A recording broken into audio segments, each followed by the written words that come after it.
Em 1971, o escritor uruguaio Eduardo Galeano lançava a maior obra de sua carreira, As Veias Abertas da América Latina. Em uma análise que compreende desde a colonização europeia até a idade contemporânea, o livro traça o histórico daquilo que Galeano enxerga como uma constante exploração política e econômica da América Latina pela Europa e pelos Estados Unidos. De enorme impacto em segmentos da política e da intelectualidade latino-americanas, a obra passou a ser conhecida como a Bíblia da Esquerda, engajando militantes de todo o continente no ímpeto anti-americanista e anti-imperialista. Em 1990, esse clamor por autodeterminação culminaria no encontro fadado a selar o destino do continente. Na cidade de São Paulo, lideranças de esquerda se reuniram no encontro de partidos e organizações de esquerda da América Latina e Caribe para promover uma aliança com força suficiente para, enfim, conceder autonomia aos povos da região. Mas eu te prometo, existe um lado oculto nessa história.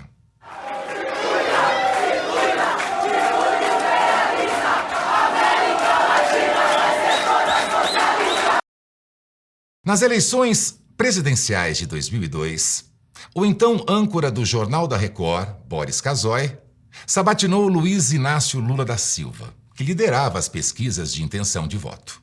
Deixa eu tirar uma outra dúvida que toda hora aparece, especialmente no noticiário internacional. Fala-se, eu não acredito nisso, mas eu quero colocar isso na entrevista, de uma aliança, de um eixo Chaves, Fidel e Lula. Ô Boris, você sabe que isso é no mínimo uma piada de mau gosto, claro. E eu te aconselho até não repetir isso no vídeo. O ceticismo cauteloso com que Boris Casoy revestiu a pergunta não a tornou menos indigesta para o PT.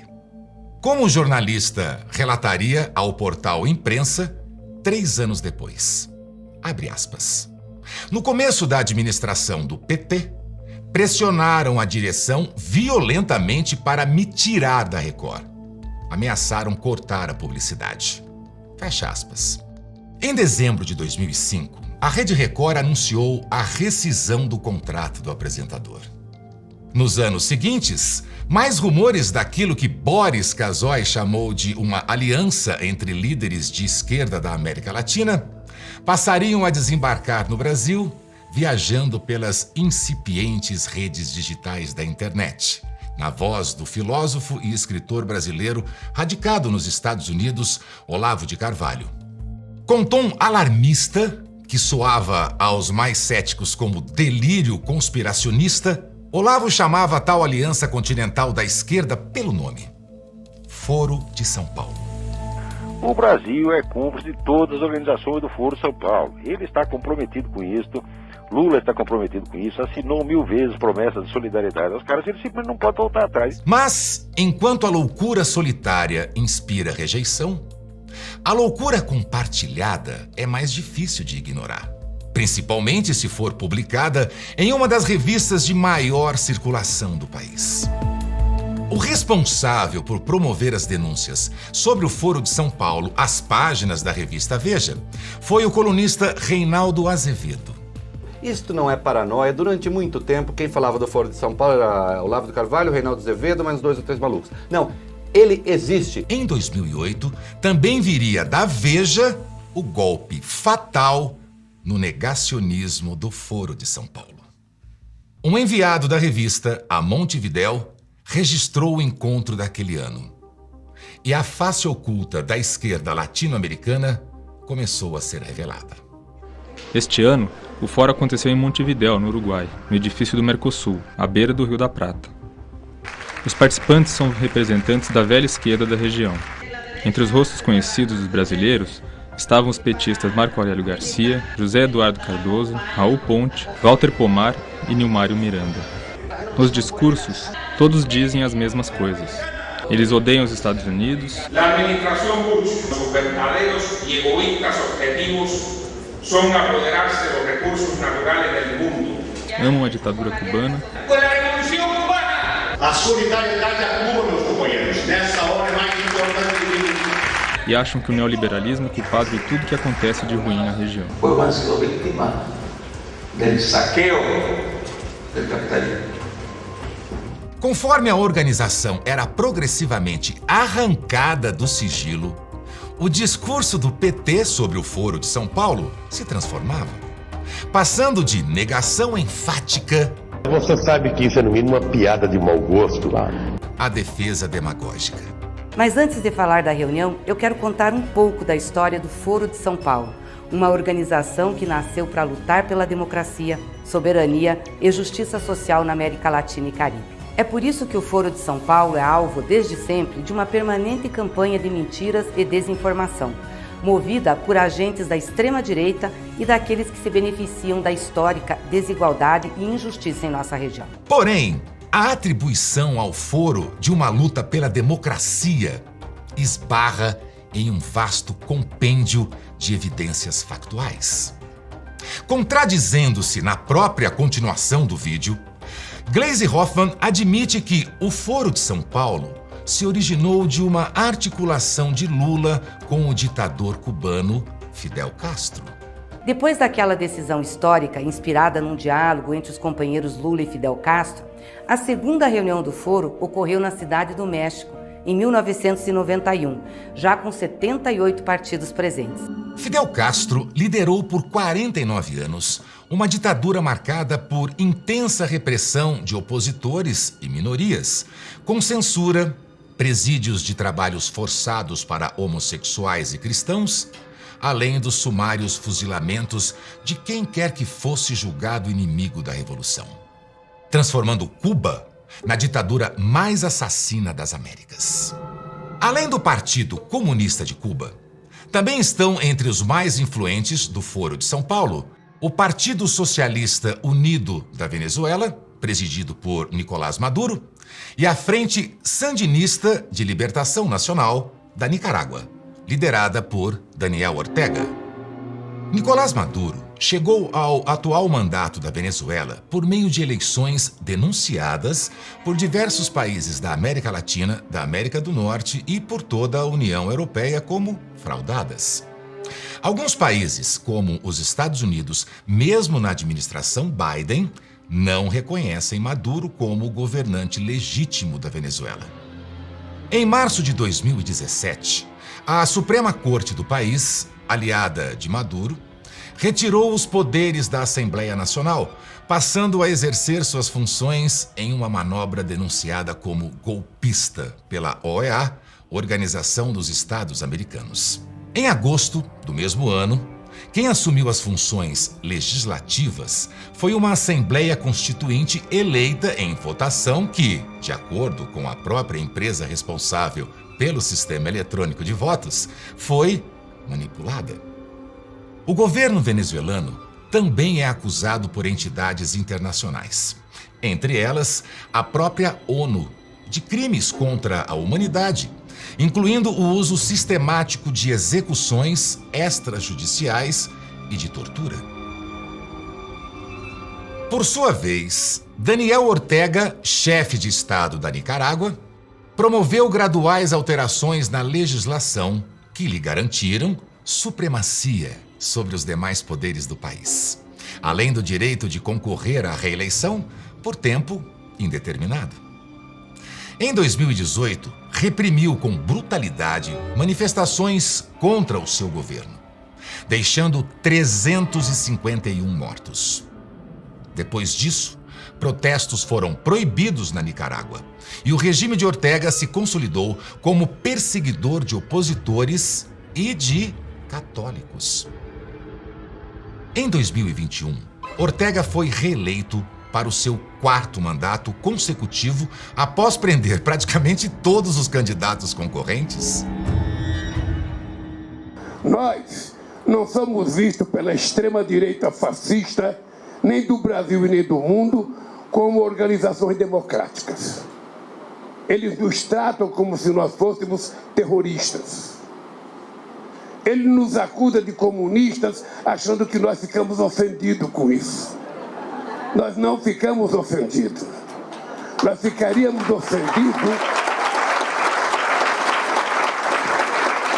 Nós ficaríamos ofendidos se nos chamasse de nazista, de neofascista, de terrorista, mas de comunista, de socialista, nunca. Isso não nos ofende. Isso nos orgulha. Aqueles que, cientes da impossibilidade de defender o Foro de São Paulo, procuram descartá-lo como obsoleto e insignificante. Eu nunca frequentei o Foro de São Paulo, não sei, uma vez que me convidaram para fazer uma palestra, saí de lá impressionado como eram os mortos-vivos da América Latina, sabe? Não entendem nada, isso não existe mais. Isso é uma coisa completamente anacrônica, completamente estúpida. O Foro de São Paulo era uma união de grupos, ou é uma união de grupos de esquerda aqui da América Latina e Caribe. Essa união de esquerda no sentido de coordenar uma política de enfrentamento, entre aspas, do imperialismo norte-americano. A grande questão é que isso na prática nunca existiu. Porém, o discurso dos integrantes ativos do Foro nos revela um panorama bastante diferente. Você podia prever, por exemplo, uma América Latina assim: Fidel, Chávez, Morales, Bachelet, Correa, quem mais? Todos de esquerda na América do Sul. Você podia prever que isso ia acontecer? Prever não, mas nós já lutávamos por isso e já trabalhávamos por isso, inclusive porque nós criamos o Fórum de São Paulo, que lutava para isso. Depois criamos ainda o Grupo de Marbella, que é o nome da cidade, do hotel onde nós fomos no Chile, que se reuniu. Todos depois foram eleitos presidente da República. Todos foram. Todos. E eu quero, companheiro da direção do Fórum de São Paulo, debitar parte da chegada da esquerda ao poder na América Latina pela existência dessa cosita chamada Fórum de São Paulo. Foi aqui e devemos muito aos companheiros cubanos. Devemos muito aos companheiros cubanos.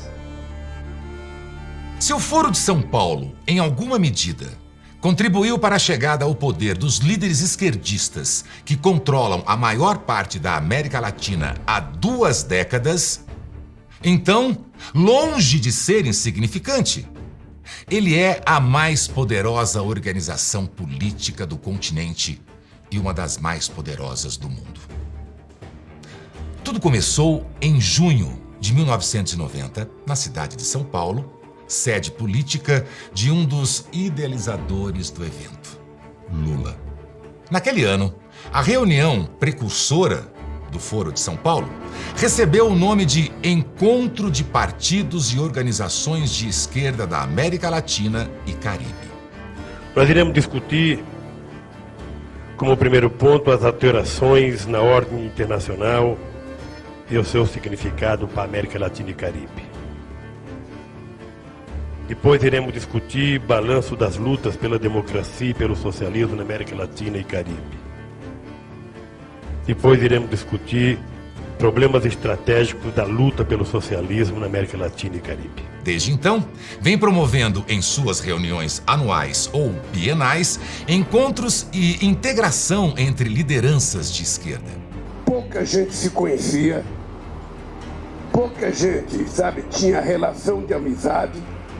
E a gente foi estabelecendo uma forma de conquistar confiança entre nós para que a gente pudesse construir o que nós hoje chamamos de Fórum de São Paulo. Porém, não apenas entre políticos são os laços formados nas reuniões do Foro de São Paulo, mas também entre lideranças políticas e grupos que lutam pela revolução por outros meios.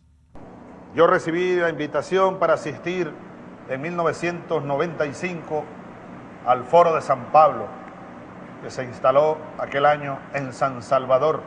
Y me llegó alguien a mi puesto ahí en la reunión, a una mesa de trabajo donde estábamos un grupo conversando. y recuerdo que me puso la mano por aquí y me dijo, hombre, quiero que hablemos. Y yo le dije, ¿quién eres tú? Raúl Reyes, uno de los comandantes de las Fuerzas Armadas Revolucionárias de Colômbia. As Forças Armadas Revolucionárias da Colômbia, mais conhecidas como FARC, são classificadas como organização terrorista pela Colômbia, Estados Unidos, Canadá e União Europeia. As FARC, que se autoproclamam uma guerrilha marxista-leninista que luta pela Revolução Socialista na Colômbia, já na década de 80, ingressou no mercado ilícito de entorpecentes, passando a dominar os processos e a logística da cadeia completa do tráfico de cocaína, desde o cultivo da planta até a exportação do produto para organizações criminosas da América Latina e dos Estados Unidos. Outra importante vertente de atuação das FARC são os sequestros. Estima-se que nos últimos 10 anos tenham mantido mais de 6.000 reféns em cativeiros erguidos na selva. Entre as vítimas de maior notoriedade está a ex-senadora Ingrid Betancourt, sequestrada pelas FARC quando fazia campanha para as eleições presidenciais em 2002.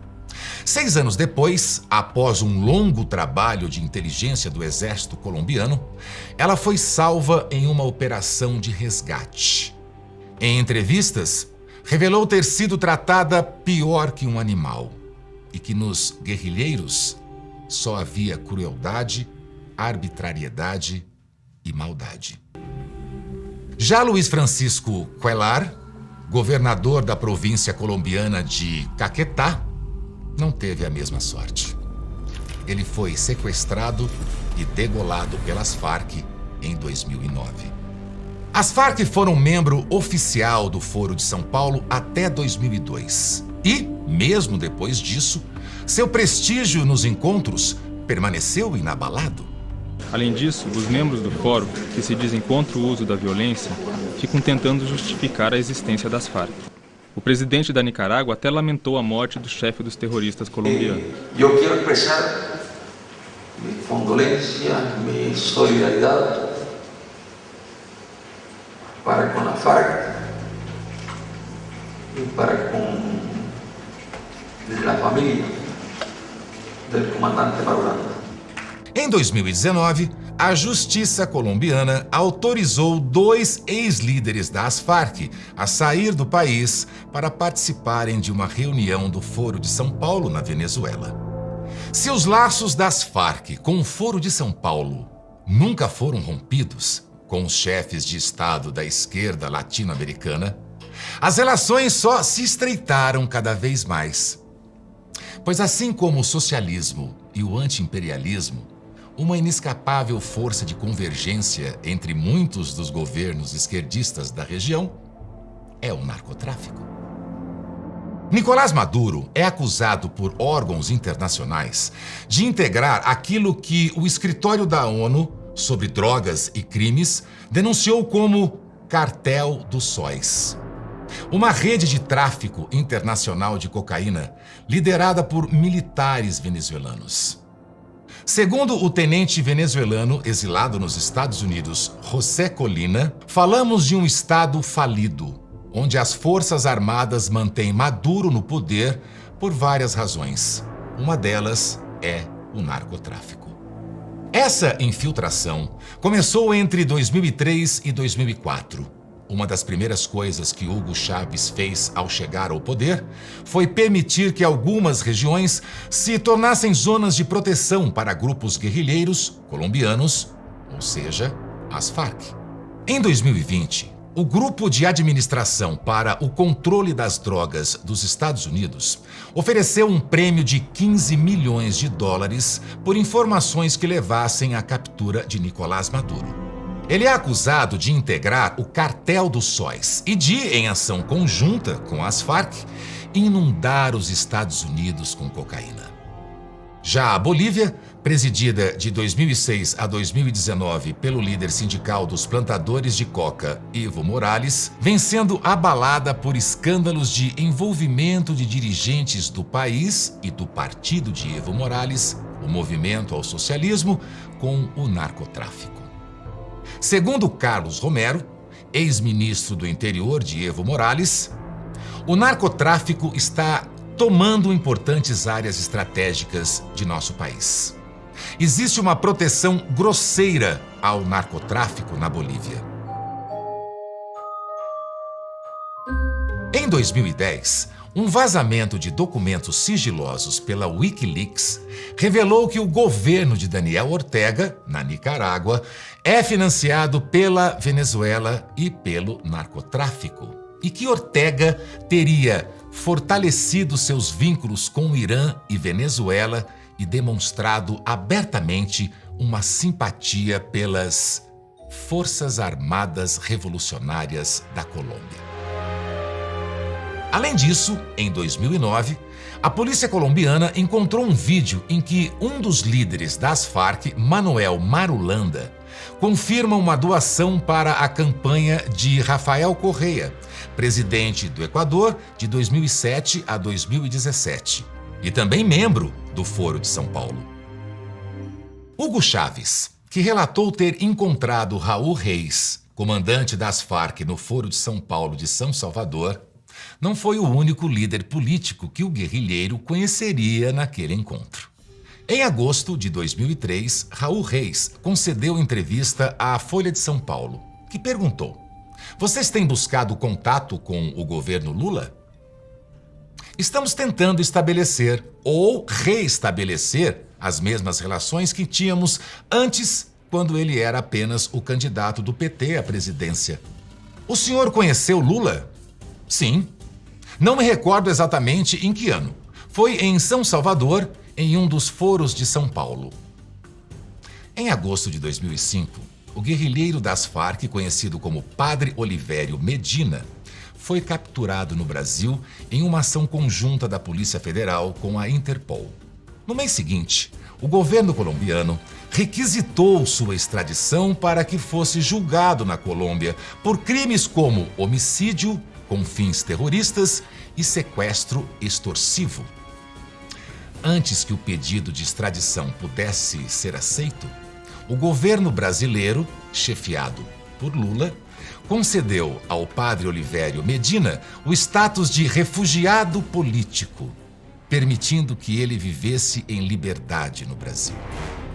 Padre Olivério era casado com Ângela Maria Slongo, servidora do estado do Paraná, que em 2006 foi alçada a um cargo no governo federal de Lula, na Secretaria Especial da Aquicultura e Pesca, após um pedido feito ao governador do Paraná, Roberto Requião, pela então ministra da Casa Civil da Presidência da República, Dilma Rousseff.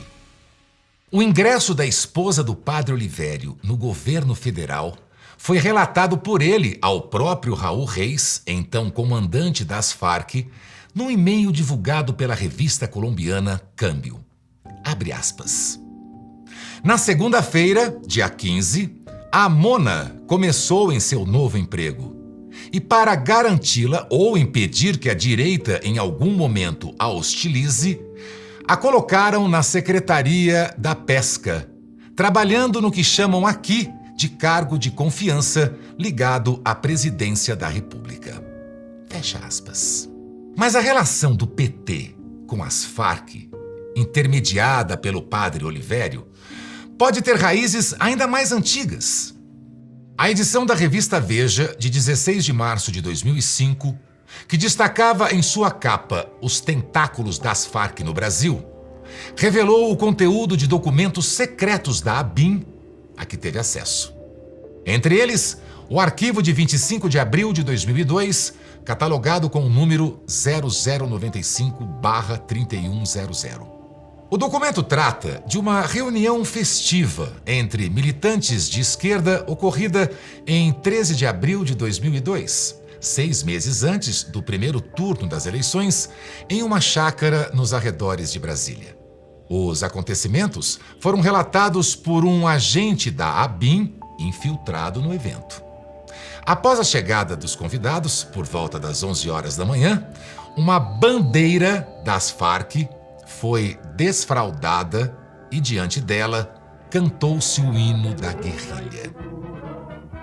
O churrasco com arroz, vinagrete, cerveja e refrigerante foi servido à tarde, em uma preparação para o anúncio mais esperado do dia. Padre Olivério Medina, já reconhecido na época como uma espécie de embaixador das Farc no Brasil, prometeu 5 milhões de dólares para campanhas eleitorais de candidatos do PT. A mesma informação de que dinheiro dos narcotraficantes colombianos foi anunciado para campanhas do PT em 2002 se repete em 3 documentos da ABIN, sendo que em um deles a forma de transferência do valor é detalhada. O envio aconteceria a partir das ilhas caribenhas de Trinidad e Tobago, com destino a cerca de 300 pequenos empresários brasileiros, que, por sua vez, doariam o dinheiro a comitês regionais do PT.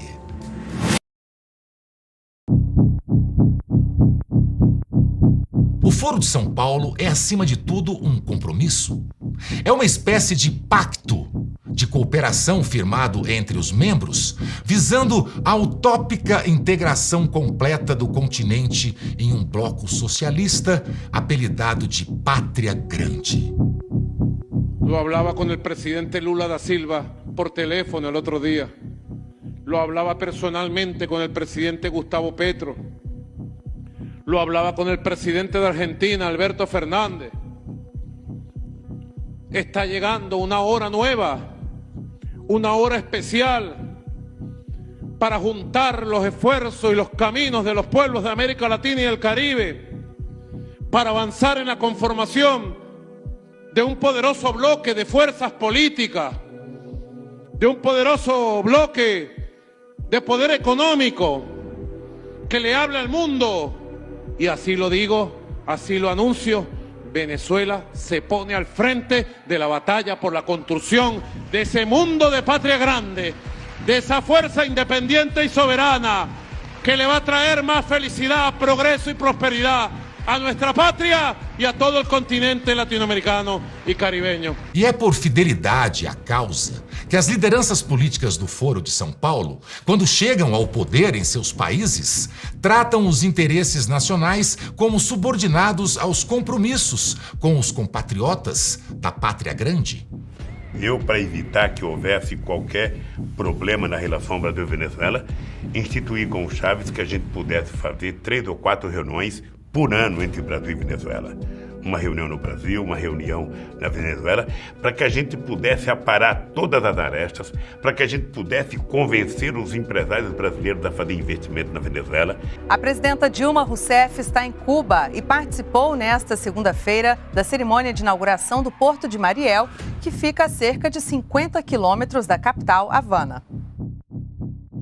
As obras de revitalização foram realizadas por uma empresa brasileira com financiamento do BNDES. Documentos de maio de 2010, obtidos pela CNN, indicam que o Brasil aceitou charutos cubanos como garantia para um empréstimo bilionário para a construção de um porto em Cuba. O governo brasileiro vai ter que desembolsar mais de 23 milhões de reais para cobrir um calote de Cuba com o BNDES. Parcelas do financiamento para a construção do porto de Mariel estão atrasadas desde junho. O pessoal até fala, né? Você me engana uma vez, vergonha de você. Você me engana 2 vezes, vergonha para mim, né? Então, muita gente está falando que essa seria mais uma vez que o governo brasileiro estaria dando um voto de confiança a país que já deram um calote.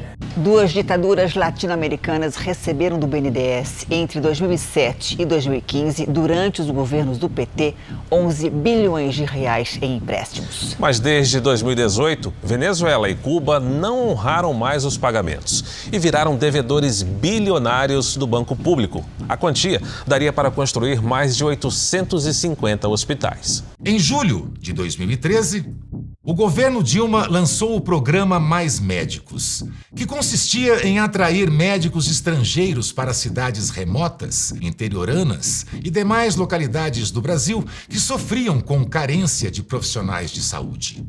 Alguns médicos vieram de Portugal, outros da Espanha, da Argentina, mas a maioria, estima-se que mais de 60%, veio de Cuba. Além de privilegiados com a maioria das vagas, os cubanos também trabalhavam sob um regime de contratação singular, que garantia a retenção de cerca de 70% dos salários dos médicos pelo governo cubano, o que, na prática, transformava o programa em um mecanismo de transferência de renda do Tesouro Brasileiro para a ditadura dos irmãos Castro. Em julho de 2015, a revista Veja estimou que o Brasil já havia desembolsado 2,8 bilhões de reais para os médicos cubanos, dos quais 1,9 bilhão ficou com o governo de Cuba. Oficiais revelados só agora. Os médicos cubanos foram recebidos dessa forma.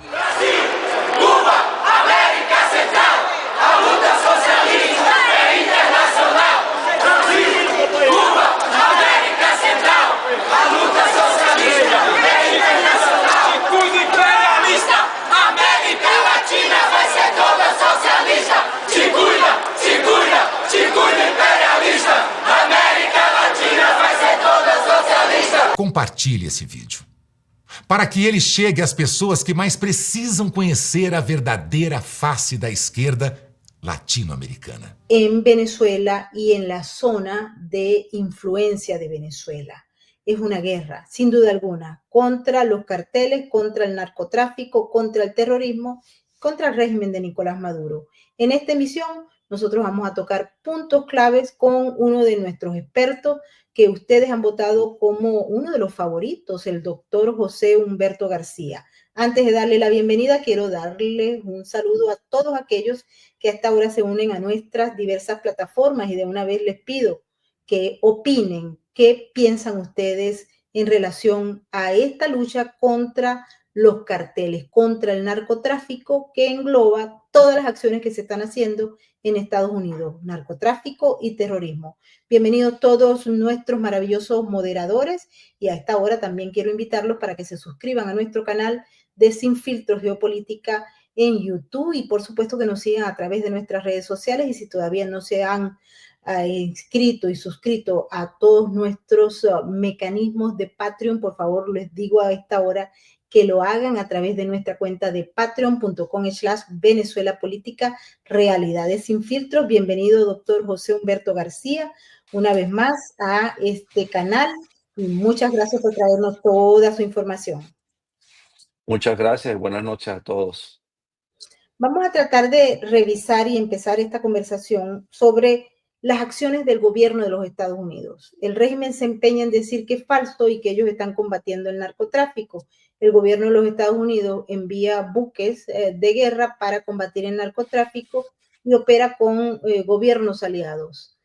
¿Qué puede ocurrir? ¿Cómo se puede observar este panorama en el Caribe al frente de Venezuela, pero no en las aguas territoriales de Venezuela? Adelante, doctor. Gracias. Bueno, mira, desde que la administración de Trump llegó al poder, hubo un proceso complejo que tenemos que tomar en cuenta.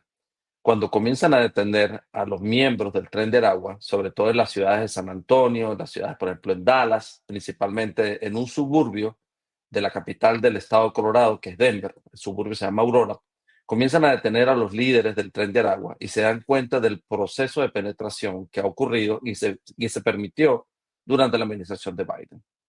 La inteligencia de los Estados Unidos, por supuesto, es superior, una inteligencia comparable con la de los israelitas, etcétera, sin entrar en tantos detalles. Ellos estudian, cada vez que hacen detenciones con las fuerzas públicas, policiales locales, empiezan a hacer detenciones, se involucra el FBI, que es el Sistema Federal de Justicia. Para los venezolanos que de repente no entienden bien cómo funciona, es un sistema federal donde las policías locales pueden llevar a cabo operaciones en colaboración con el Sistema Federal de Justicia y su policía, que es el FBI. Perdón. Con esa inteligencia, ellos empiezan a hacer investigaciones y se dan cuenta de hecho, de facto, porque Estados Unidos es sumamente protocolar, es sumamente institucional. Ellos no inventan cosas, ellos van simplemente a la data de la inteligencia, consiguen los documentos, consiguen los interrogatorios, consiguen el material que empieza a hacerles entender cómo operaba el Tren de Aragua, cómo hacían para traer personas, tráfico de drogas, tráfico de personas, tráfico de materiales, armas de guerra, etcétera, cómo hacían para repatriar capitales a Venezuela, y se dan cuenta de la estructura transnacional del Tren de Aragua, pero en particularmente, eso tardó varios meses, ¿verdad? Porque eso comienza a partir de enero y febrero. Se dan cuenta de las relaciones que tienen con el Cartel de los Soles. Simultáneamente, han venido trabajando en una serie de investigaciones en la isla de Española. La isla de Española está dividida en dos países. La parte izquierda es de la excolonia francesa, que es Haití. La parte derecha de esa isla, la República Dominicana. Y vienen haciendo trabajos en colaboración con Haití y con la República Dominicana, que ahí la pueden ver en esa imagen, a la izquierda Haití, a la derecha la República Dominicana, y se dan cuenta de que hay relaciones con el Cartel de los Soles. No solamente consiguen material, inclusive material, paquetes de cocaína que tienen soles en los sellos, sino que consiguen la información de inteligencia. Finalmente, cuando tienen todo este material en la mano, deciden dar el paso final, porque es un sistema institucional, y declaran al Cartel de los Soles como una organización terrorista y definen claramente quiénes son sus capos. Como pueden observar en esta imagen, lo importante aquí para entender es el Caribe. El mar Caribe venezolano es un mar territorial que tiene unas fronteras muy complejas. Los venezolanos, cuando generalmente recordamos en nuestros estudios, sabemos que Venezuela tiene frontera con Colombia, Brasil, el Esequibo, que nos da frontera con Guyana, etcétera, pero casi nunca pensamos en cómo es que se separa la frontera venezolana territorial, de aguas territoriales, con el resto del Caribe. Como pueden ver en esa imagen, allí observan que solamente hay una parte donde el mar territorial venezolano es muy angosto, que es de más o menos de la península de Paraguaná hasta donde sería, por ejemplo, las playas cerca de Catia la Mar, etcétera, ¿no? Que es por la presencia de la isla de Curazao, Bonaire, de Aruba, que proyecta la plataforma continental solamente unas pocas millas hacia el mar Caribe. Pero hacia el lado izquierdo de esa imagen pueden observar que hacia el norte de la península de Paraguaná, tú puedes transitar dentro de aguas territoriales venezolanas casi que la mitad del camino hacia la isla de Española, ya sea la República Dominicana o ya sea el país de Haití. Simultáneamente, de las costas de lo que sería de Puerto Cabello, digamos, hacia las zonas de Higuerote, etc. Tú puedes igualmente, con lanchas rápidas que tienen cierto alcance, porque al fin y al cabo todo esto va a quedar determinado por la capacidad de los sistemas de transporte. Tú puedes hacer rutas que van hacia la República Dominicana igualmente o hacia Haití sin realmente cruzar el espacio territorial, las aguas territoriales de otro país. Solamente tienes que hacer una parte dentro de Venezuela y la segunda mitad de viaje ya dentro de aguas territoriales de la República Dominicana o de Haití. Eso les permite establecer el Cartel de los Soles una ruta, y los Estados Unidos se ha dado cuenta de eso y ha decidido que se acabó esto. ¿Por qué? Hagamos un análisis de cómo ha venido evolucionando el Cartel de los Soles. Hay dos rutas principales hacia los Estados Unidos. Las rutas mexicanas, que tienen que ver con los estados clásicos, por ejemplo, con el estado de Chihuahua, el estado de Tamaulipas, etc. Eso se llaman las plazas mexicanas, que son controladas por carteles mexicanos, especialmente el cartel de Sinaloa. Esas rutas, por supuesto, requieren una colaboración directa entre el Cartel de los Soles y los carteles mexicanos. Pero el Cartel de los Soles se dio cuenta de que si lo hace por aguas territoriales puede establecer su propia ruta. ¿Qué significa esto? Están en el negocio de la producción, que ahorita lo vamos a tocar en más detalle, en el negocio de transporte hacia la costa este de los Estados Unidos, como vemos en la imagen, por las zonas de Haití y la República Dominicana, en el negocio de distribución en los Estados Unidos y finalmente la parte de repatriación de capitales. Cuando la administración de Trump toma esto, se toma varios meses para estudiar, comienza a hacer las detenciones, se dan cuenta de la magnitud del problema y dicen, nosotros no vamos a poder permitir que se mantenga esta situación de que Venezuela, el Cartel de los Soles, no la República de Venezuela, los venezolanos no tienen nada que ver con esto, están sufriendo igualito que todos, sino el Cartel de los Soles, que es una empresa criminal que se ha apoderado de las instituciones de la República de Venezuela, dijo no más. Algo que quiero destacar en esta imagen antes de que cambiemos a otra parte, es que pueden observar allí que la isla de Puerto Rico, que es un territorio de los Estados Unidos desde la época de la famosa guerra española contra los Estados Unidos, que es un territorio que le quedó a los Estados Unidos, Al lado derecho hay una pequeña isla que no se ve bien en ese mapa que se llama Vieques. Ahí está una de las bases navales de los Estados Unidos, donde pueden tener cualquier cantidad de destructores, etc. Desde la isla de Vieques tú puedes navegar hasta el borde, como puedes ver allí, de la frontera de aguas territoriales venezolanas, sin penetrar en el espacio territorial venezolano. Pero puedes navegar dando una presencia de fuerza, indicándole que están serios con el tema y que no van a permitir. De igual manera, no ha salido tanto en las noticias. Recordemos que en los Estados Unidos hay varios, igual que aquí en Venezuela, está el ejército, está la aviación, están los marines, que son una dependencia del US Navy, que es la naval de los Estados Unidos, y está la Guardia Costera, que también es parte de la Fuerza Militar de los Estados Unidos. Y la Guardia Costera, que depende del Departamento de Homeland Security, también tiene lanchas rápidas, tienen aviones, y han decidido que le van a poner un pare a este proceso de narcóticos que está ocurriendo en aguas del Caribe. Entonces, hay una presencia de aviones que son capaces de interceptar las señales que dejan las lanchas rápidas en el mar, presencia de guardacostas para capturar dichas lanchas y presencia de destructores que, dadas las necesidades, brinda protección adicional a los barcos más pequeños de alta velocidad que tiene la Guardia Costera de los Estados Unidos para detener este flujo. Le están mandando una señal clara, en mi opinión, en la investigación que estamos realizando, al cartel de los soles de que se acabó la situación. La ruta del Caribe tiene que detenerse. Y con eso, si quieres, podemos cambiar a otras partes que quiero explicar por qué esa ruta es tan importante y cómo se origina las toneladas y toneladas de cocaína que está produciendo el cartel y que están sacando por esa ruta hacia los Estados Unidos. Fíjate que en uno de los videos que dio a conocer el señor Vladimir Padrino López, estaba justamente esa discusión sobre por qué era que se estaba atacando a Venezuela y cómo era posible que estuviesen en el área del Caribe cuando el grueso de la cocaína salía por el área del Pacífico. Esto nos llamó mucho la atención. Adelante con el planteamiento. Claro, eso lo vamos a discutir en este momento. Si me permites, voy a compartir el programa de Google Earth, que nos va a permitir entender un poco la geografía de Sudamérica y entender cómo es que se mantiene el movimiento de narcóticos, especialmente de cocaína, dentro de Venezuela y hacia... déjame confirmar que tenemos la imagen. Perfecto, creo que la tenemos allí, ¿verdad? Ok, lo que ocurre es lo siguiente.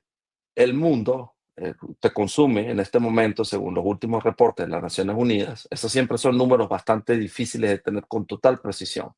Pero el planeta completo, desde Arabia Saudita, Australia, etcétera, te consume aproximadamente 2.100 toneladas de cocaína. Partamos de ese principio. La mayor parte de la cocaína, por supuesto, viene de la zona del sur de Colombia hacia Perú, etcétera. Eso representa que aproximadamente el 66% de la cocaína, efectivamente, 66%, ¿verdad? Que serían unas 1.500 toneladas, salen por la parte norte de Ecuador, que ahorita el presidente de nuevo, Noboa, está trabajando, tratando de detener ese tráfico, y salen por la zona del puerto de Buenaventura, por las aguas del Pacífico, como podemos observar aquí, en la zona de Cali, hacia el puerto de Buenaventura. Pero eso no es lo que nos interesa a los venezolanos. Eso es simplemente una distracción. Porque en este momento, según investigaciones que hacemos en el instituto, aproximadamente entre 25 y el 30% de la cocaína que consume el planeta sale por Venezuela. ¿Qué significa eso? Venezuela está produciendo o está transportando aproximadamente 500 toneladas de cocaína. Lo que quiero decir con esto es que los tiempos del Pollo Carvajal, de Cliver Alcaraz, etcétera, eso es historia ya casi que primitiva de este proceso de los carteles, donde se moverían quizá unas 30 toneladas de cocaína por territorio venezolano. Venezuela en este momento está moviendo aproximadamente entre 450 y 500 toneladas de cocaína. ¿De dónde viene todo ese material? Para eso tenemos que entender nuestra geografía, nuestra hidrografía, la presencia de los ríos, y tenemos que entender dónde están las zonas cocaleras.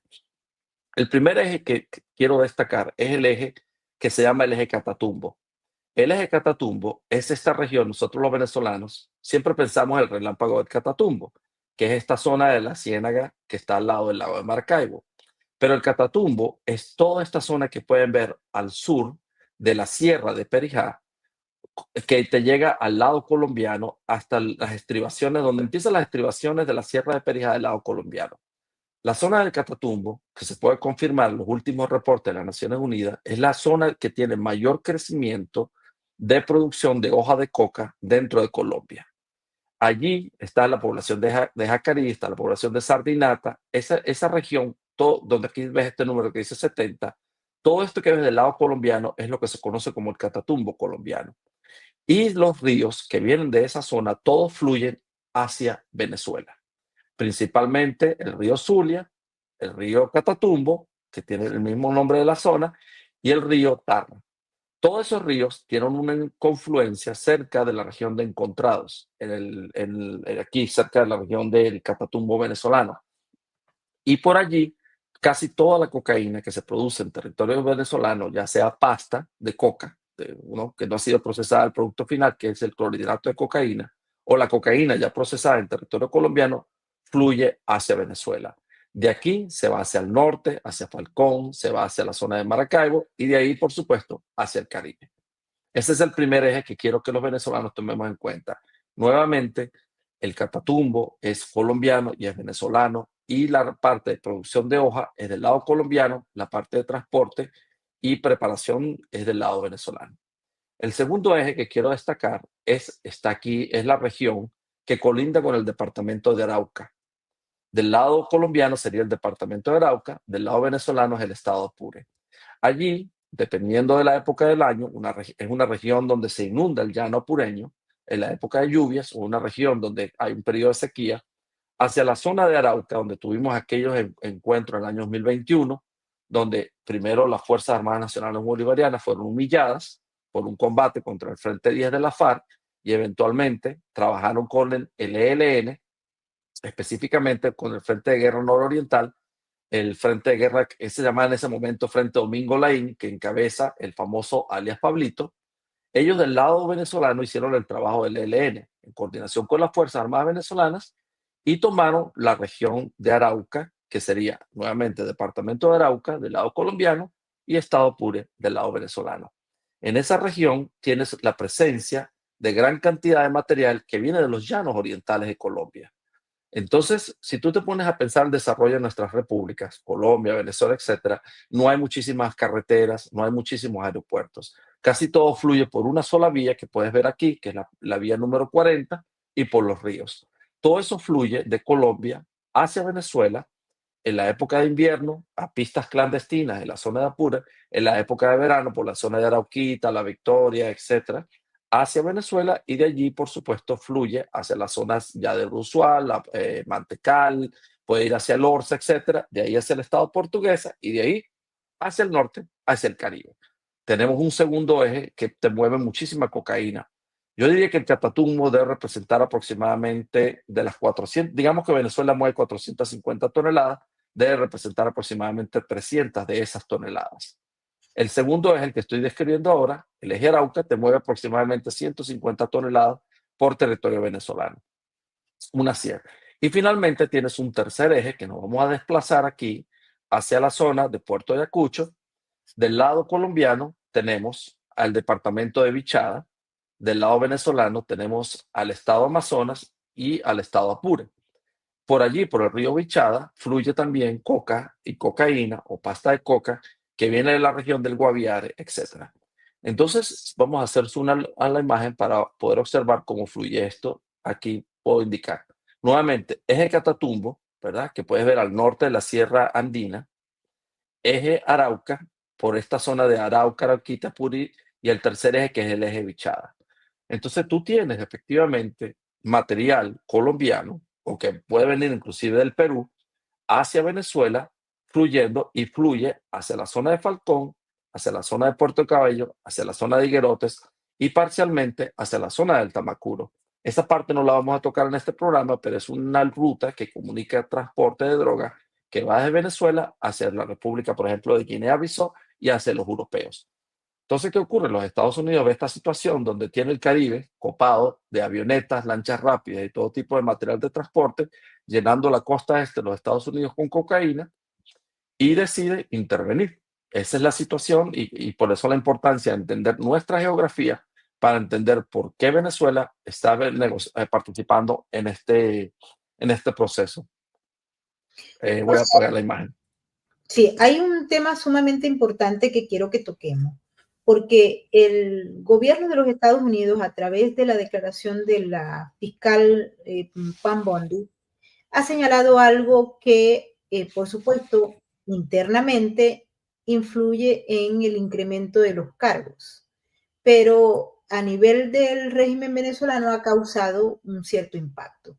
Y es el hecho de que se ha dicho, la cocaína que viene de Venezuela tiene un porcentaje de alta pureza, pero está mezclado en un porcentaje con el fentanilo. Eso lo señaló la fiscal Pam Bondi, y eso también está versado en información que se supone el gobierno de los Estados Unidos ha tomado de los nuevos testigos cooperantes que vienen esencialmente del cartel de Sinaloa. Y ella ha señalado, la señora Pam Bondi, que uno de los ejes con los que trabaja el cartel de los soles es el cartel de Sinaloa, también con los Zetas, etcétera, o los Exeta que ahora tienen otro nombre, y el cartel Jalisco Nueva Generación, pero llamó la atención ese aspecto en particular, es decir, que el cartel de los soles, y en señalamiento directo a la cabecilla, que de acuerdo a Estados Unidos es Maduro, está metiendo cocaína adulterada con fentanilo. ¿Estaríamos hablando de que en Venezuela también se estaría produciendo el fentanilo o se toma desde México y ahí se mezcla? No sé si tienes en el rango de información este dato, que para mí es importantísimo. Mira, ¿dónde está ocurriendo la mezcla? No lo tengo. Lo que voy a explicar un poco de qué es lo que está ocurriendo desde el punto de vista de lo que vemos dentro de Estados Unidos. El fentanilo es un opioide. Es un opioide similar a la heroína, pero tiene una potencia increíble. El tamaño de una cabeza de alfiler es capaz de matar no sé cuántas cientos de personas, ¿verdad? De eso es fentanilo. El fentanilo podría estar siendo mezclado, por ejemplo, en Haití, que es un país lamentablemente en este momento sin ley. Precisamente yo leía un artículo del Wall Street Journal este fin de semana, el domingo, que hablaba de la presencia de Eric Prince y de su compañía prestando seguridad en Haití, porque el Estado allí ha colapsado prácticamente y depende de contratistas privados. Entonces, si la mezcla ocurre en México o si ocurre en Haití, no lo sé. Lo que te puedo decir es que en Estados Unidos efectivamente hay un problema grave de consumo de cocaína. Ha habido un proceso de legalización, en cierta manera de normalización en algunos estados, por ejemplo, como Oregon, ¿verdad? Que es uno de los estados más extremos. Pero resulta que la cocaína en otros estados donde ni siquiera se ha legalizado ese nivel, porque algo que es importante mantener, que no estamos acostumbrados los venezolanos a ver, ¿no? Estados Unidos son 50 países diferentes, son 50 repúblicas, puedes pensar prácticamente así, que tienen un sistema federal, pero las leyes que dominan al ciudadano día a día son las que hace el Estado. Por ejemplo, Texas es un estado que tiene leyes muy diferentes de Nueva York. Pero lo que se está empezando a notar en todos los estados es que hay gente que ordena cocaína, que la pide, que la compra, que la va a consumir, ¿verdad? Y no se da cuenta que tiene fentanilo, utiliza la cantidad que cree que debe consumir y terminan con ataques cardíacos y fallecimientos. Eso básicamente es el asesinato, porque el fentanilo no es una droga como la cocaína. La cocaína, la persona, una cocaína normal, la consumen, por ejemplo, y la persona al otro día puede seguir funcionando, puede seguir trabajando. Mientras que el fentanilo generalmente mata. El más mínimo error y no sales de un coma, estás muerto. Entonces, eso ha generado una epidemia en los Estados Unidos que tiene que inclusive algunos análisis que se han hecho, nada más estos son hipótesis, tiene que ver con la epidemia, lo que llamaban en esa época crack cocaine, ¿no? Que era la epidemia que se utilizaba mucho contra los afroamericanos, que era diluir la cocaína con otras sustancias para introducirla en elementos de la sociedad para generar una distopia, porque ya esos son armas de guerra. Hay algo que debemos tener muy en cuenta. Fíjate lo siguiente. Un kilo de cocaína en este momento en Nueva York vale aproximadamente $50,000 el kilo. Un kilo de cocaína pura. El valor que tiene eso, una vez que entra al detalle, bueno, eso se triplica, ¿verdad? Ese kilo de cocaína en Venezuela, llegando de Colombia, puede valer entre $8,000 y $10,000. Venezuela, si te pones a ver, si por ejemplo, hagamos una cuenta más fácil. En este momento, Venezuela, que ha sido tradicionalmente un país productor de petróleo, que produce un petróleo de una calidad muy inferior a otros petróleos mundiales, que te produce algo como, por ejemplo, el Merey 16, que tiene mucho azufre, un petróleo pesado, debe estar aproximadamente en $42 el barril. Mientras que un kilo de cocaína te vale unos 50.000, 45.000. O sea, 1.000 barriles de petróleo de producción venezolana equivalen a un kilo de cocaína. Y en este momento que los Estados Unidos le ha puesto un par a la producción de petróleo venezolano, Venezuela podría estar dependiendo aproximadamente el 50%, si no más, de su presupuesto interno de la cocaína. Entonces, la cocaína es un negocio que da dinero y que generalmente ha sido atacado por eso, porque es un proceso económico. Pero lo que hay que destacar es que ahora que lo estás ligando con fentanilo y que está generando una distopia de cientos de miles de estadounidenses que están muriendo, ya eso no es un negocio económico, ya eso es un ataque directo a la seguridad de los Estados Unidos, porque estás destruyendo a su población. Sí, es cierto, eso en los Estados Unidos consume droga, pero ¿por qué consume droga? Porque es un país que produce muchísimo dinero, que produce y que la gente trabaja y la gente lamentablemente decide tomar la droga de uso recreacional. Pero yo creo que la gente no está pensando en morir. Entonces, si tú lo mezclas y la gente cree que está comprando cocaína, de hecho, no lo estoy justificando, estoy diciendo las cosas como son. El uso recreacional de cocaína está conduciendo a muertes accidentales. Y eso, dentro de la seguridad nacional, es un ataque directo contra la población de los Estados Unidos. No es simplemente un proceso económico. Tomando esto en cuenta, resulta que Venezuela y que por supuesto Colombia no le interesa perder el negocio de la cocaína. Si se hubiesen dedicado solamente a hacer la parte del negocio, pues a lo mejor ocurre como ocurre en México, ¿no? Donde el Estado mexicano tiene una especie de mezcla extraña con los carteles, ese dinero fluye por los bancos, a veces termina en construcciones nuevas, entonces tiene como una especie de acomodo extraño, ¿verdad? Entre el Estado y los carteles, que mientras no haya una matazón de lucha entre carteles, pues en cierta manera tratan de aceptarlo como se ha aceptado muchos otros de los males de la humanidad. Este veneno, la cocaína, es un vicio como la prostitución, que nunca la vas a poder detener porque siempre la humanidad va a estar utilizando, siempre van a haber personas que no tienen los valores correctos y lo utilizan. Entonces a veces el Estado, por ejemplo en el caso de la prostitución, como es el país de Holanda, que decidió legalizarla, los estados terminan aceptando esos males, esos vicios de la humanidad como algo con lo que tienen que convivir. Por ejemplo, el país de Portugal decide que las drogas no son un problema criminal, sino son un problema de salud pública. Pero hay que distinguir los procesos económicos, los procesos de salud pública y los vicios de la humanidad. Hay que distinguirlos muy bien de cuando tú ya estás matando a la población. Y de ahí es donde viene esta situación de Pat Bundy, donde dice nosotros no vamos a aceptar eso y vamos a proceder contra el Cártel de los Soles. Fíjate que uno de los puntos claves allí es utilizar la cocaína como una herramienta de guerra híbrida. Y eso coincide también en la orden ejecutiva cuando se toca el tema del Tren de Aragua. Es un mecanismo de guerra y es una guerra multinivel, para entenderlo así. Cuando uno escucha la contranarrativa del régimen venezolano y particularmente de Diosdado Cabello, José, uno empieza a revisar qué elementos y argumentos ellos pueden utilizar de los muy pocos que les quedan para justificar y tirar la pelota para el bando contrario. Y Diosdado Cabello ha hecho uso del informe de la UNODC de Naciones Unidas sobre drogas. Y él dice, bueno, nosotros no estamos allí calificados como esto. Vale la pena destacar que el informe de la ONU está hecho por las cifras que se van recuperando de investigaciones privadas, de investigaciones en el campo y de los gobiernos. Entonces, en el caso de Venezuela, obviamente la información que llega del gobierno es la que mejor a ellos les dé la gana, porque nadie quiere estar metido en esa lista, dicho sea de paso, pero son informaciones que están siendo recogidas por cifras que se supone son creíbles, pero adicionalmente a ellos los trabajos que hacen la Agencia Antidroga de los Estados Unidos en conjunto con otras agencias antidrogas de la región. Pero en el caso de Venezuela no, porque hay que recordar que Chávez sacó a la DEA desde el 2005 en adelante y ellos, la ONA, la Oficina Nacional Antidroga de Venezuela se convirtió en el eje fundamental y de allí que vinieron todas estas acusaciones.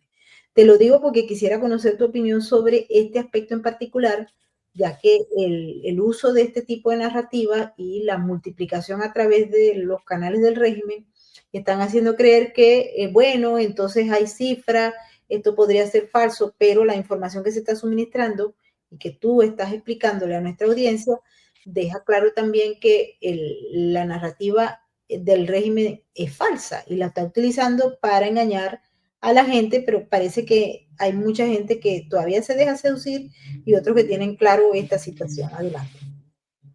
Fíjate, tienes toda la razón. Mira, primero, el régimen no es un gobierno legítimo de Venezuela, quedó demostrado la gran derrota que tuvo y cómo a sangre y fuego impusieron esto, no lo vamos a soltar.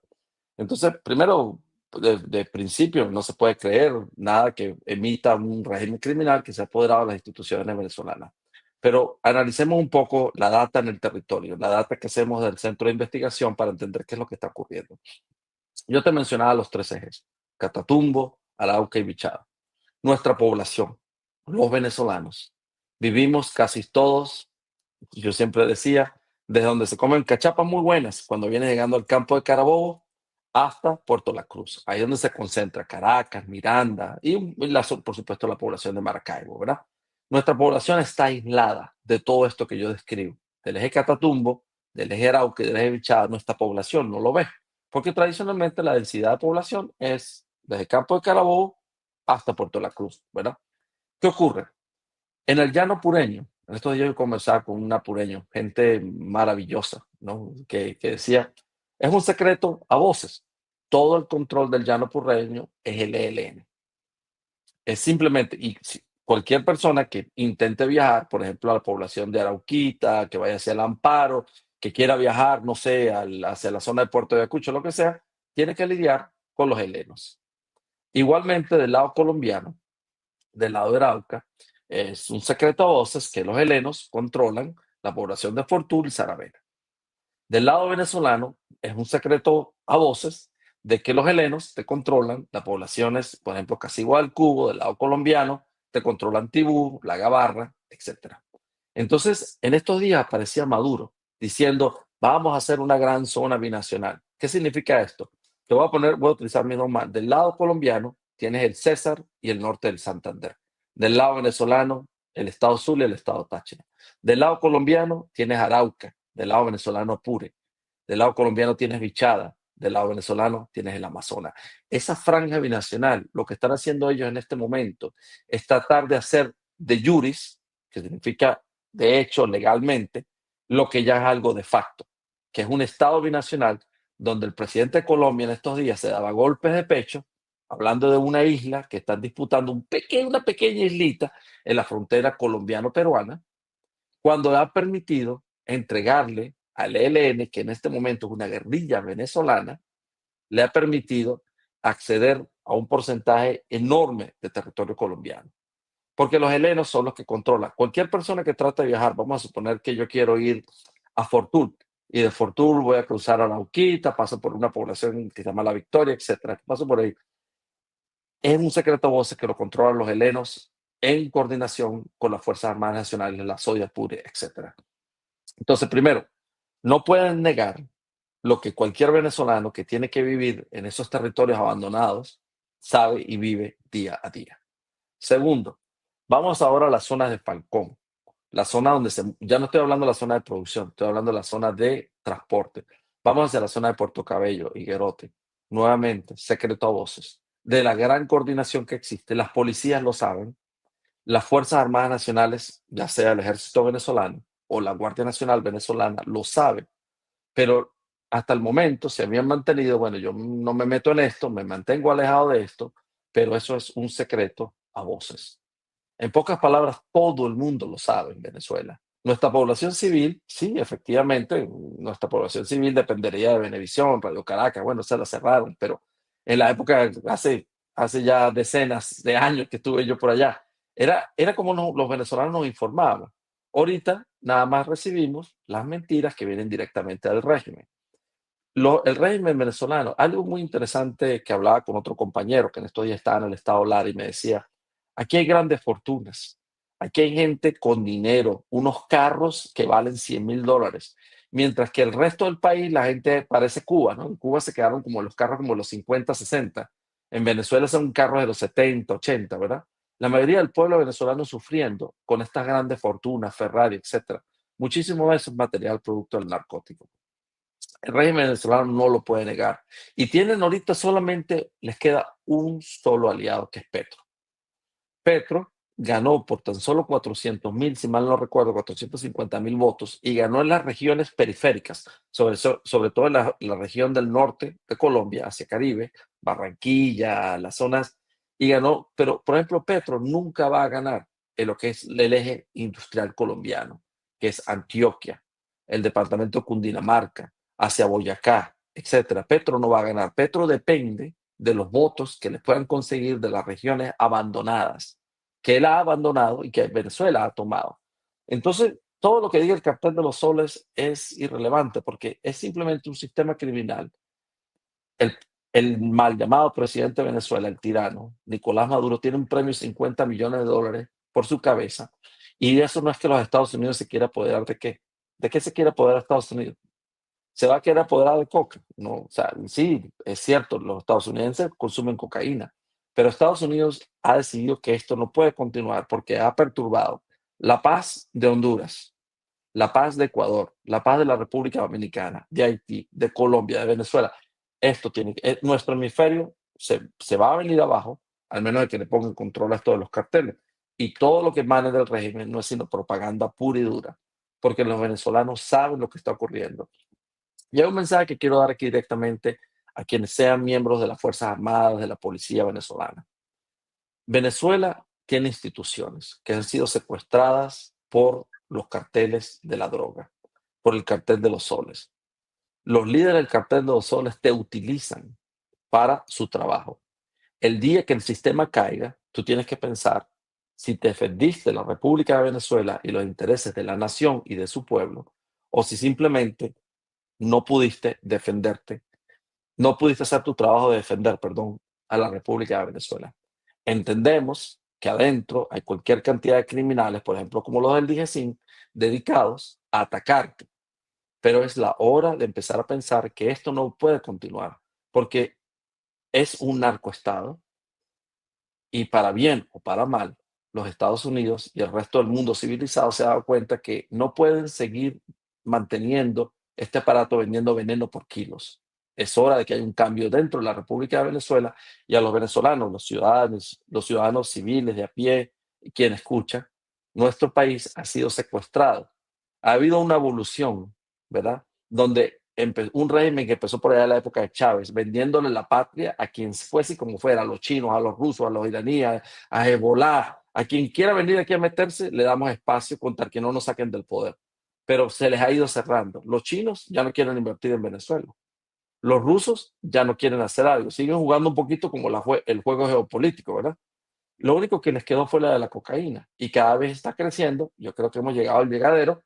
Tengo fe, esperanza de que finalmente hay una ruptura interna donde los venezolanos, que representan el 99% de la población, diga, y sobre todo de las Fuerzas Armadas, tanto militares como policiales, digan, yo no soy criminal, yo no soy narcotraficante, yo no sigo con esta guachafita, y haya una detención de este proceso que nos está destruyendo a todos los ciudadanos venezolanos y al resto del hemisferio. Fíjate que el planteamiento que tú estás haciendo coincide y creo que debemos invitar a toda la gente que nos está viendo a esta hora para que opinen sobre lo que acaba de plantear, porque es un mensaje directo a la Fuerza Armada y hay que desgranar, porque no toda la Fuerza Armada es del cartel de los soles, no toda la Fuerza Armada es criminal. En el planteamiento que hizo Petro, y disculpa que lo traiga nuevamente a colación, pero creo que vale la pena, él trata de tal vez poner un argumento para señalar que el cartel de los soles, según él, no existe, ¿no? Pero él trata de decir que no todos y que el cartel de los soles no es únicamente el de Venezuela, sino que lo que ocurrió es que los grupos como la Segunda Marquetalia y el ELN han tratado de sobornar a militares que tienen posiciones estratégicas tanto en Colombia como en Venezuela para hacer crecer el negocio del narcotráfico. Es decir, él plantea una posición diferente para, si se quiere, diferenciarse de los Estados Unidos, pero a la vez ayudar a Maduro. Y él dice, bueno, nosotros estamos trabajando y queremos trabajar en conjunto. Nosotros atacamos el problema con la anuencia de Nicolás Maduro y prácticamente con ayuda de él. Esto es importante por lo del corredor binacional disfrazado de zona de paz, pero que en el fondo es un área donde el crimen organizado va a hacer su agosto, que ya lo ha hecho, pero tal vez con legitimidad. Es decir, un acuerdo binacional entre Venezuela y Colombia que le permite a los carteles de la droga controlar ya de manera directa. Número 2, Petro está tratando de romper la argumentación de Estados Unidos y dice claramente que fueron la Segunda Marquetalia y el ELN que le dijeron que estaba preocupado por si los Estados Unidos se le ocurría ir a invadir a Venezuela por la frontera colombo-venezolana. Quisiera también que opinara sobre eso, porque influir en una opinión como la dice Petro y decir yo tampoco estoy de acuerdo, vamos a trabajar en conjunto con las fuerzas militares venezolanas, y de hecho ya planteo que no es posible hacer una invasión por esta vía porque yo no lo voy a autorizar. La frontera colombo-venezolana es porosa, es compleja. Entonces te pregunto, porque hay mucha gente que está pendiente de esto, ¿existe hasta el momento la posibilidad de que el gobierno de los Estados Unidos invada un espacio como esa frontera porosa a sabiendas de que allí está minado de militares, de personas que tienen inclusive otro tipo de nacionalidad que no es colombo-venezolana y que están armados hasta los dientes? ¿Tú crees que eso esté planteado o no? Porque esto es un argumento del régimen para mover la narrativa a su favor. Mira, sí, eso es una pregunta excelente. Voy a separarla en dos partes, ¿no? Primero, la posibilidad de una invasión militar y cómo operaría Estados Unidos contra el cartel. La segunda parte es la parte de los enfrentamientos entre la FARC y el ELN. La Segunda Marquetalia, mal llamada disidencia de la FARC o lo que sea, que fueron eliminadas del supuesto grupo terrorista por la administración de Biden. La administración de Biden hizo mucho daño, eliminó, por ejemplo, a los Houthis de Yemen, y resulta que después tuvieron que meterlos otra vez de terroristas y volverlos a bombardear. Tuvo que eliminar a la FARC y ahorita resulta que lo vuelven a meter. ¿Qué pasa? El ELN tiene algo que no lo voy a decir con claridad, pero no lo digo de manera de alabarlos, sino lo digo porque hay que reconocer las características criminales de quienes son. Son disciplinados y son buenos combatientes. Eso no se le puede negar. Quien los lidera, Alex Pablito, es un veterano de guerra, es una persona que tiene muchísimo conocimiento de terreno, de estrategia militar y tiene años en combate. Él sabe lo que hace. ¿Qué ocurre? En el año 2021, cuando el ELN decidió meterse, primero, la FARC, el Frente 10, en ese momento encabezado por una persona que se llama Alex Arturo, trató de negociar la parte de narcóticos por el eje Arauca, y Venezuela fracasó. Eso fue humillante. Las Fuerzas Armadas venezolanas nunca deben olvidar cómo sus comandantes narcotraficantes permitieron que masacraran a soldados venezolanos mandándolos a una carnicería. Recordemos lo que ocurrió. ¿Y qué pasa? Tuvieron que llamar a la ELN. Se asociaron con el ELN. Había un individuo llamado alias Garganta que había asesinado guardias nacionales en la zona de Puerto de Ayacucho, creo que era municipio Atures de Puerto de Ayacucho, que estaba detenido en Caracas. Lo soltaron. Negocia, traen gente del ELN, combaten el Frente 10, eliminan toda la presencia de la FARC, se apoderan del control del eje Arauca. Este año, en enero del 2025, los sistemas de inteligencia colombianos, que son muy buenos, porque los colombianos, lo que pasa es que ahorita están bajo este sujeto, Petro, que sí es el presidente de Colombia legítimo, pero una persona que no está velando por los intereses de Colombia. Dice, pero no nos enteramos cómo llegaron ese montón de lenos a la zona del Catatumbo, por dentro de Venezuela. Se trajeron a los combatientes que tenían en la Arauca, que tenían en la zona del Alto Apure, es decir, la zona de Las Delicias, en el estado Táchira, los llevaron al Catatumbo y enfrentaron al Frente 33 de la FARC. Creo que está liderado por alguien llamado John Mechas, y los acabaron. Entonces lo que ocurre es que la FARC trató de mantenerse dentro del negocio, carecían de la disciplina, carecían de la capacidad de combate que tenían los helenos y carecían de la retaguardia que les da Venezuela, el armamento que les da a los venezolanos, la inteligencia que les pueden dar los venezolanos con los drones, y lo suplantan. Lo que hicieron fue obtener de facto en los combates que desplazaron a cientos de miles de colombianos y parcialmente de venezolanos de la zona del Catatumbo colombiano y que ahorita están todos arrimados lamentablemente en la zona de Cúcuta. Entonces lo que ocurre es que ellos han ido eliminando, es como una forma darwiniana, evolutiva, de que los combatientes más eficaces, los que tienen mayor disciplina, los mejores asesinos, son los que evolucionan a la parte máxima del sistema criminal, porque el Estado venezolano y el Estado colombiano simplemente se han retirado.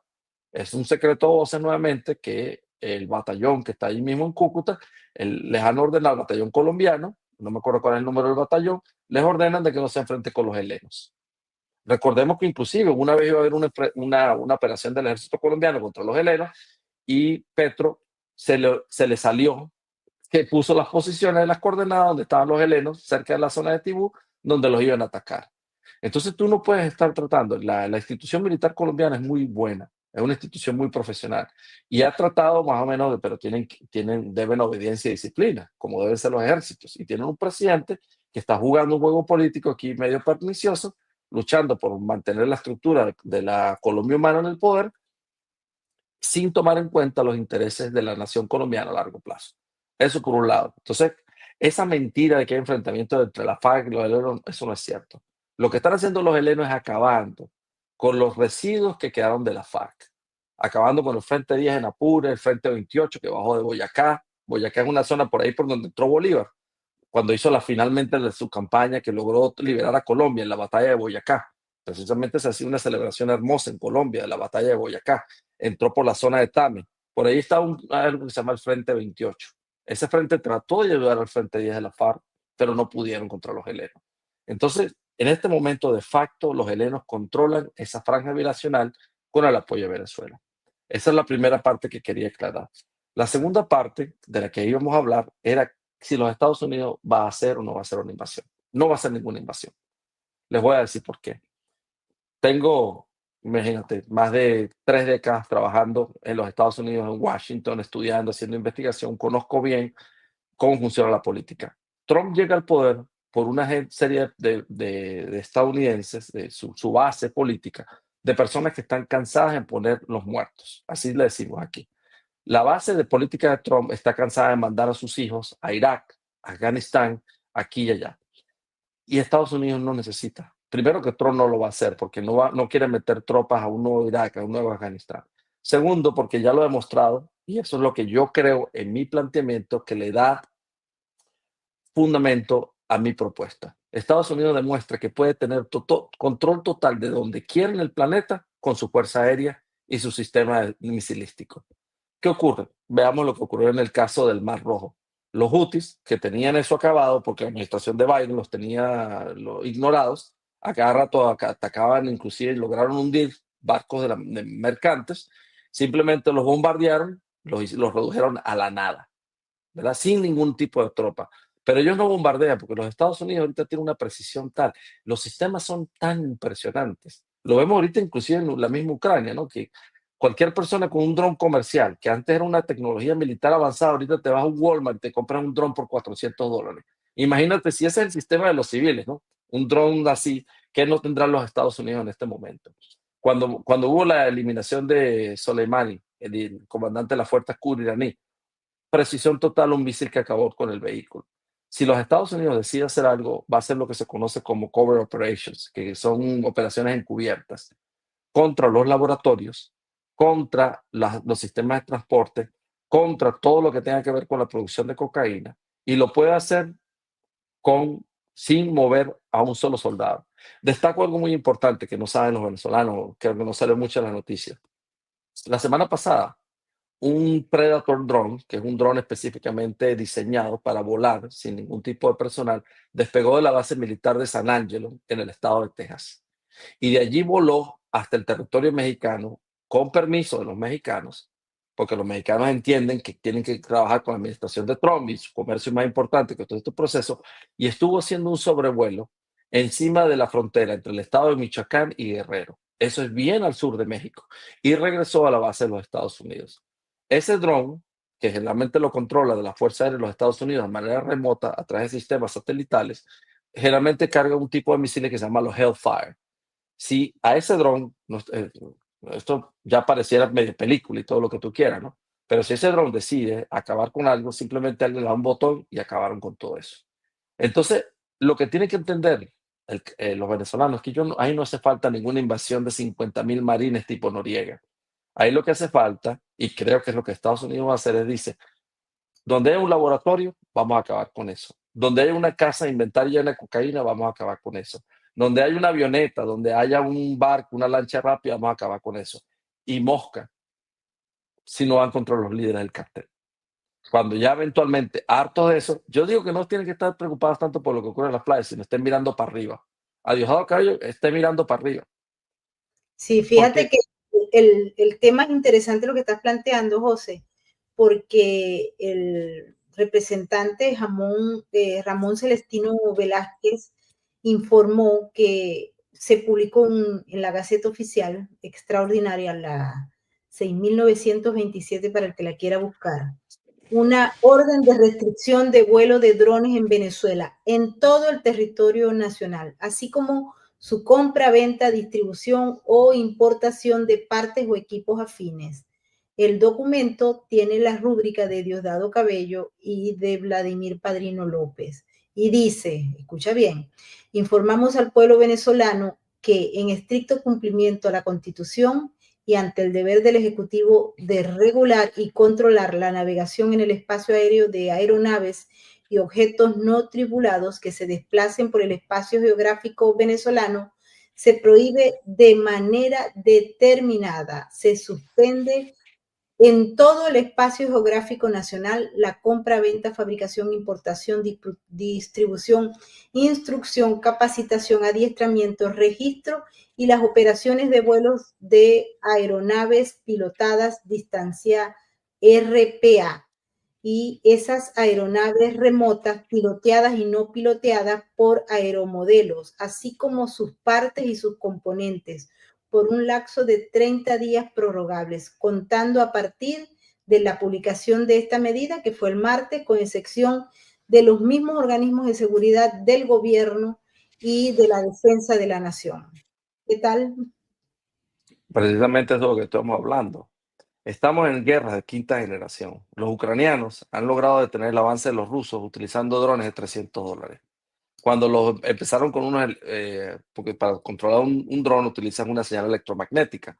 Cuando los rusos trajeron aparatos muy sofisticados para tumbar los drones, simplemente haciendo mucho ruido electromagnético que elimina la señal, se inventaron una donde agarran un rollo de fibra óptica, se lo pegan al dron, el dron va volando y va transmitiendo la señal por fibra óptica. Eso no importa que se enrede, porque el dron va avanzando y por donde va, él simplemente va soltando como quien tiene una trucha, ¿no?